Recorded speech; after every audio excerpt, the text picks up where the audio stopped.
I've been working with graffiti for 10 years now, and I've found that graffiti is, it's own has its own culture. So it doesn't matter where country you're from, you can be part of that culture. Because the whole idea when you are in that culture, when you're on the street, is create your own identity. So you are trying to create your identity and trying to get others know you, but by that. And how all street artists start is creating a tag. So I've been researching how people construct an identity through the through deciding as picking up a name, choosing a name for themselves, and then choosing an aesthetic to put that name out in the street. It might be using letters or using images, designs. But with the kids, what we started doing was that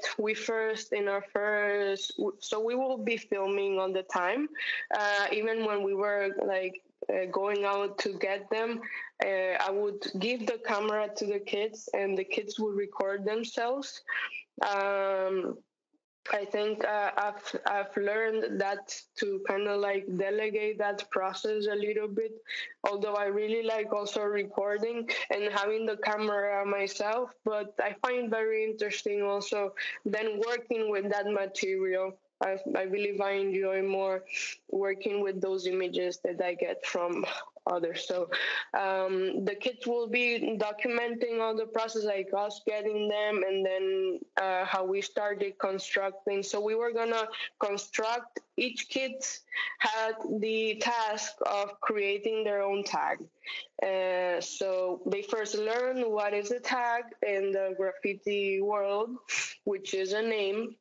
So the first thing they had to do is go home and choose a name, and they had to explain to me why they chose the name. But they had to choose a name that reflect on their cultural identity and their background. So they went home and they asked their parents where they're from, why they had the name that they had, like the real name. Most of them were more interested in like why their parents gave them that name, where that name come from. And then something interesting happened. They actually decided choosing a name for themselves, having nothing to do with their cultural background nation-wise, but they chose a name that defined a contemporary culture based on globalization and like the internet and the culture that's very, I don't know, that links everyone from that generation. Yeah, after they chose that name, they had to create their own aesthetic. And so we would like film very classically, like they would like, sit down and they had the camera and they had to explain their tag and why they choose their tag and that name. And then we'll go on in the second half of the day to work on the aesthetic of their name they chose their graffiti. So they learn how to use a spray can, they learn how to use other tools that are not very traditional in the graffiti, like sprayers, and they also learn how to experiment and work with we didn't work actually in walls of Talude, because I think that the whole I don't know, I thought that maybe the whole process of getting that was going to delay and somehow us creating work. So we found there was a lot of cardboard they kept to recycle. So we used those cardboards as canvases. And I brought in some also plywood that I have in my studio. So we were working on these recycled materials as our canvas. We just like gave them a coat of, primed them with white paint, and then we started working also collaboratively. The kids had to share the same canvas, let's call it, like cardboard, or in the same way that artists have to share walls and have to work around the same buildings when they're outside. So it was like also kind of a reflection on how to, respect each other and work around in the same space.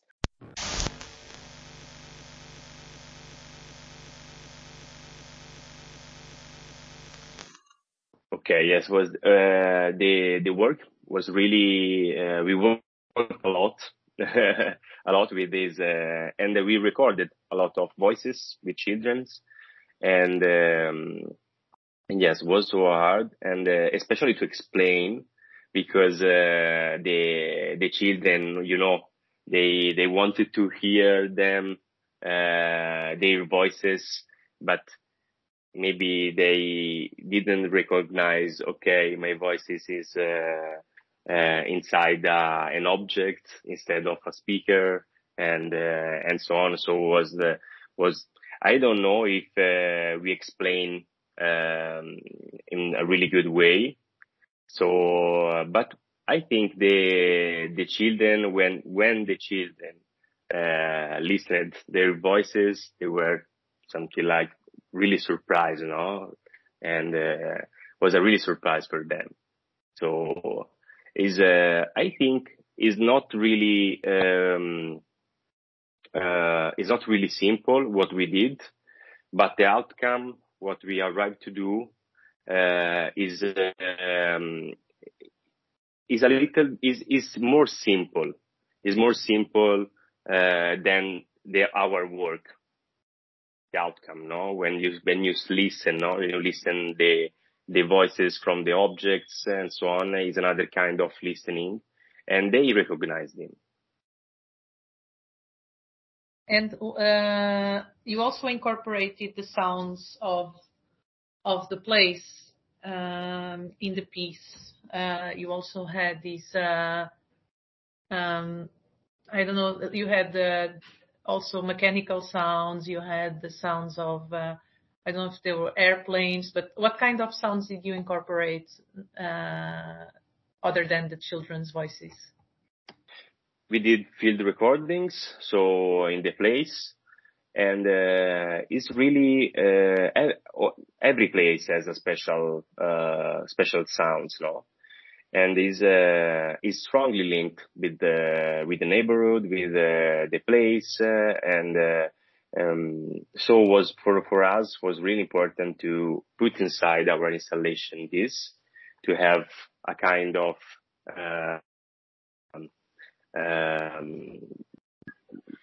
field recording, a kind of recording of the space, the outside space.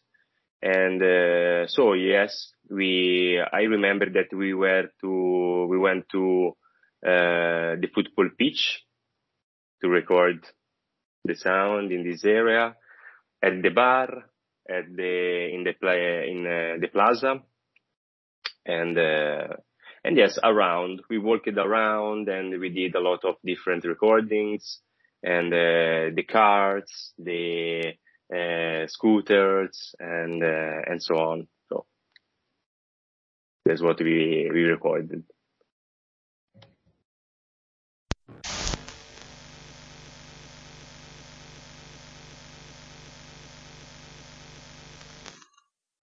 That was based, it was an emotional map.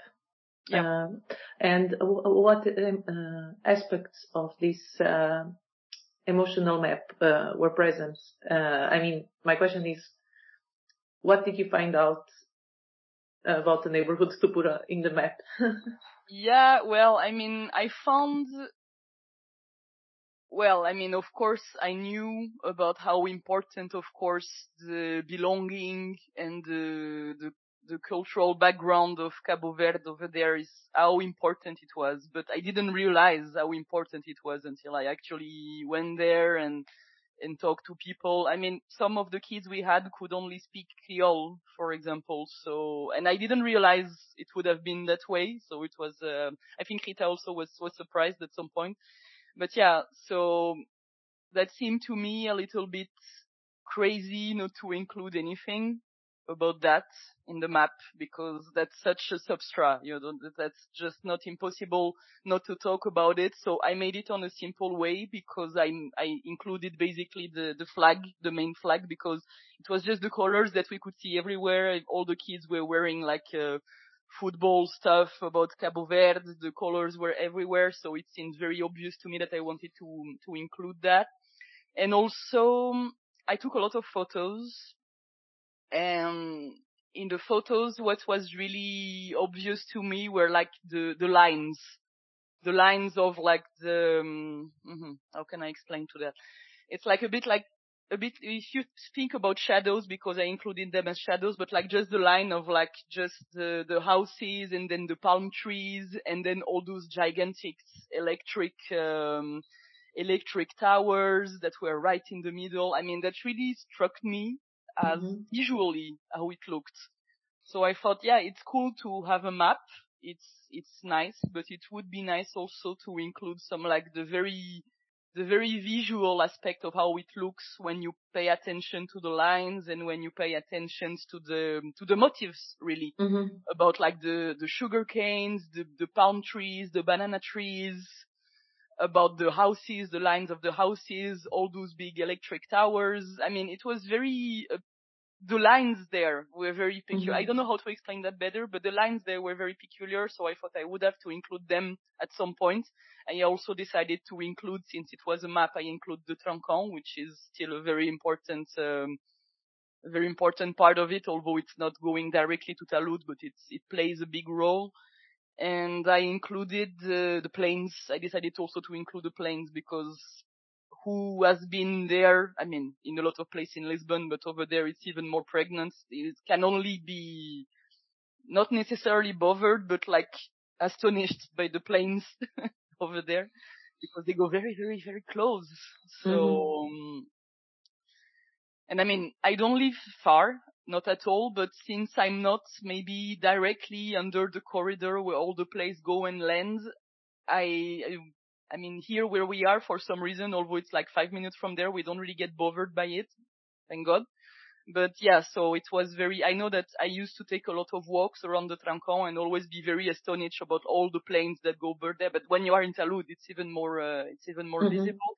So yeah, I wanted to include that, because to me, all those lines, all those towers, the noise of the towers, the vibration of them. I mean, it was just really, it's really struck me. So I know that I took a lot of photos, and on the photos I could really see the lines of like, of the houses, of the trees and everything. So I really wanted to include that. So at the end I decided to include them in, as kind of shadows under the flag on the top of the flag. And use the white of the flag to put more.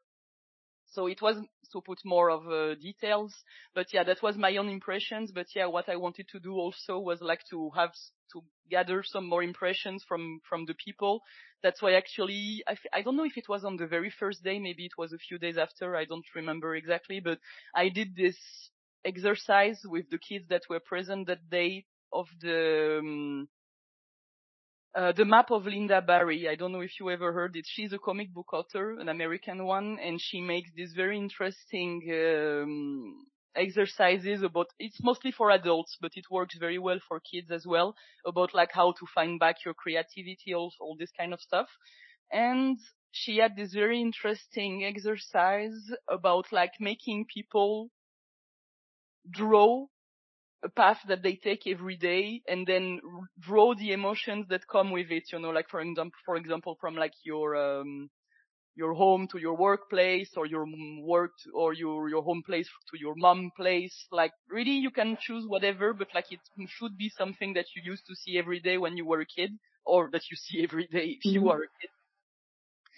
And it came out very interesting stuff also, like a bit linked to the kind of stories that the kids used to tell me, like the little girls I met on the first day. But it was very normal. I mean, normal for who lives in Talude. It's like very normal stuff. But like, oh, I remember one day we passed through this tree that is in this courtyard, and there was a goat on top of the tree. Over there, this man has a lot of dogs, and this dog is nice, and this dog is less nice, and they made some super cool drawings of dogs. So I included that on the map, or like they draw the cats. Some of them drew like some cats so well, or some dogs, and I was like, I have to put those cats and dogs on the map because it's just so fun. So yeah, it's for me, that's how I made the emotional part, like my own emotions, the one that I saw when I arrived, and I saw all those things, and the emotions that I could hear people talk about, like how fun it was to see that goat in a tree. It was like.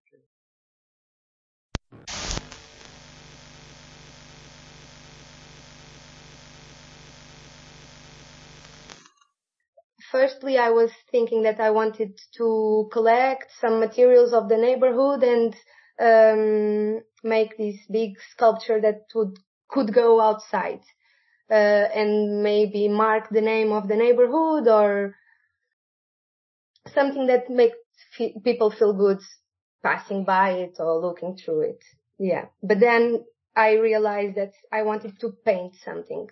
And I wanted the painting to be outside and free to everyone, and for everyone to watch and to see it.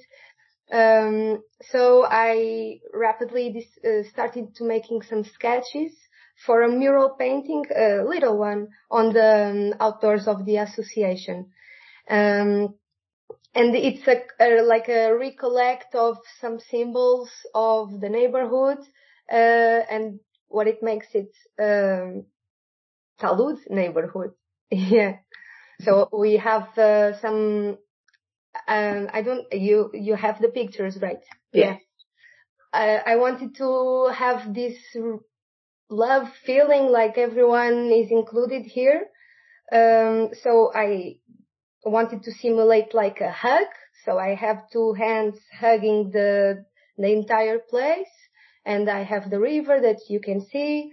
I have, I don't know how to say the word in English, a torneira. Instead of water coming out of the pipes, I have, chili, peppers, going to a big pot of, food to be shared with everyone. And, I have the message, Juntamo. That was something that, I heard a lot in the neighborhood when people were saying goodbye, to each other. It was amazing. The first time they said it to me was something like, we are together, estamos juntos, but juntamo in crioulo, junta, get together, and mo, it's the hands, mãos. So we are together and we work together, and if you need anything, I'm here for you, and the same thing otherwise. So yes, I had this final idea, and then I decided to go through it, and I started to paint really quickly. And some kids wanted to help, and of course they helped, and it was, yeah. I hope people like it. That's my main goal here. It's for Talude, and I hope Talude is happy every time it sees. I think they are. They sent me some messages from the association. They were super happy with it. They're super nice. And the people from the association were incredible. They do an amazing job every day, and like a silent job. It's amazing. They are really champions of this world.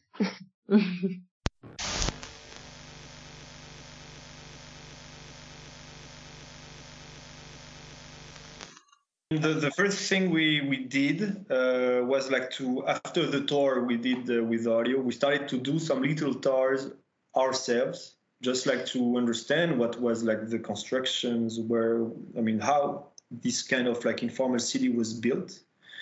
And during these tours, we started like to grab things, like objects. We found it interesting, and like we just started to paint them and like see what it was, and like we decided at the point like to like put them in the big room we had, and like we just decided to try to understand. Okay, this is like a map, or not a map, but like testimony of like what it is for us. Yeah, it was more.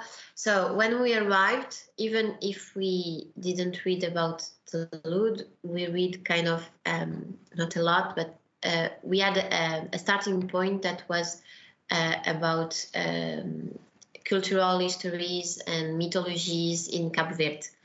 And normally we, in our artistic installation, we try to transfigure it like talking a story, how a sculpture and microarchitecture can collect and translate a story about the city, visible. Something that is quite not visible. So we were already very interesting in the mythology, lendas in Fonte. I don't know how to, the fairy tales, I don't know how to translate it, in Cabo Verde culture. So we have this kind of starting point that were about like, let's make this history. Like we already know the history of the wood, and we know that this neighborhood is fragile. So how can we like bring something or collect? Like we collect these things like amulets, like the way that we used to collect things, even if it's a practical thing and is a circular way of recycling. Even a small object has an history, like even a door has an history. How many times has been opened? How many times people, different hands open it? So we see this different object and the material itself as a testimony of an history. So as Vincent said, we started to collect it, but more to we already know that we will maybe not use these materials. Yeah, exactly. It was just like to kind of collect them.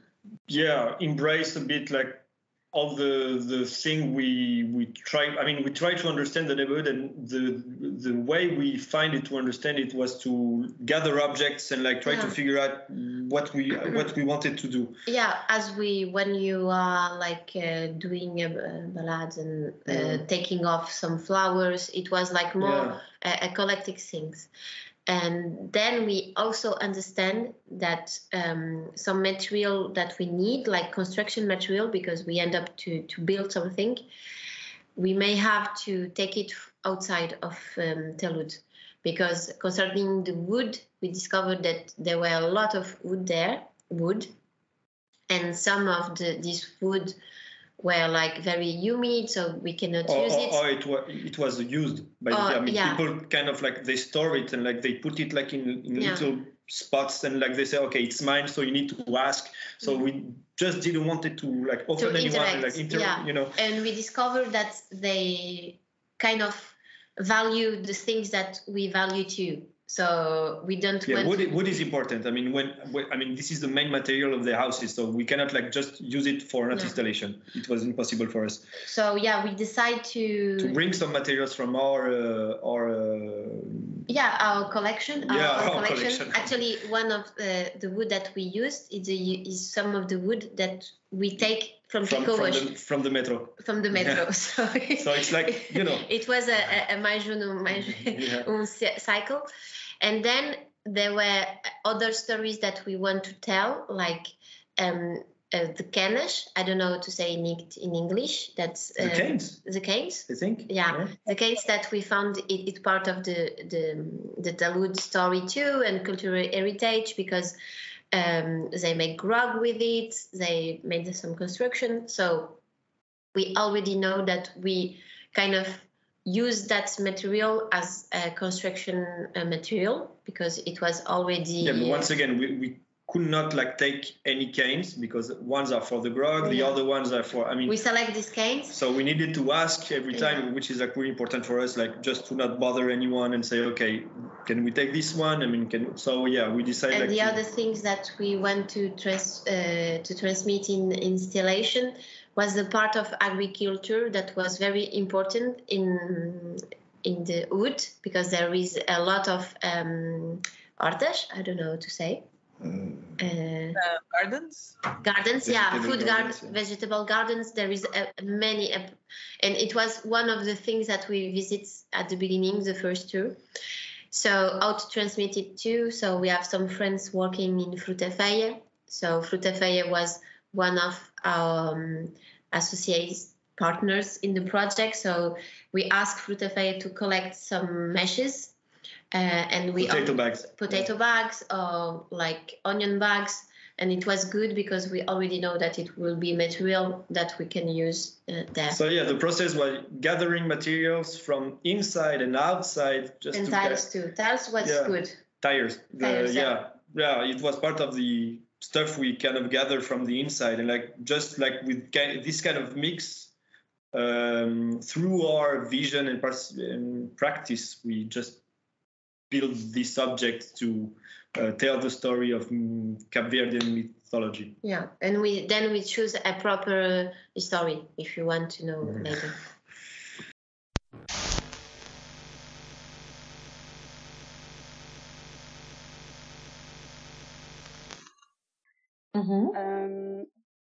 So on my last day of residency, I managed to do a group painting, actually 2 group paintings with children.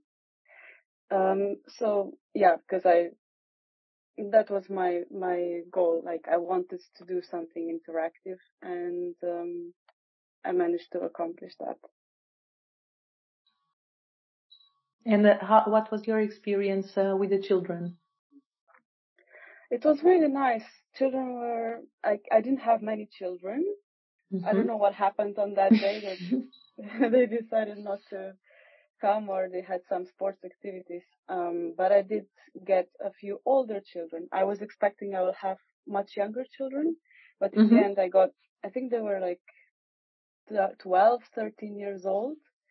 But they really enjoyed the painting session. So that was really nice.